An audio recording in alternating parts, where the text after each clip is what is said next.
Congratulations, you made it to the last week of class. I know it's a lot of reading and a lot of writing and a lot of video watching, but let's go through this one really quick and I'll do a separate video for the final. So let's go down into our week 5, go over the overview and resources as usual. For our discussion, we're going to talk about scholarship as conversation.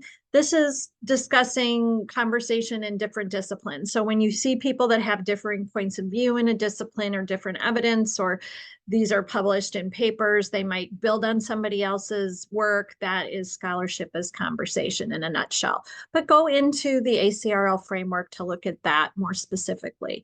You are going to write about explaining what this means to you, considering your future profession and looking at what some of those controversies and ideas might be and how you can contribute to this conversation. So that is your discussion for your first discussion in week 5. We are all doing this one together, no longer in those groups. So thank you for doing that throughout the class. This one, we're all going to get to read each other's.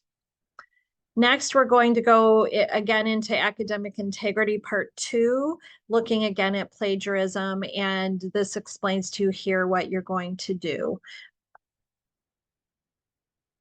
You know the drill by now. Week 5 quiz is the eFolio submission. There are specific ways to set up eFolio for yourself if you haven't done this already, and then submitting your work to that. So follow the instructions there. If you need help, let me know.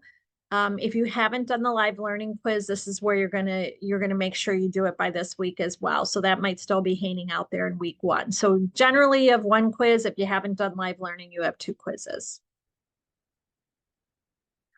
Then you have your badges learning activity. And after that is your assignment, which your final paper, which I'll do, it's in another video. It's a reflective paper. So I'll talk about that later, but I just want to say good luck to you. Thank you so much for hanging in there and for working so hard. Please come to me with any questions that you might have as we wrap everything up so we can give you the best grade that you can get.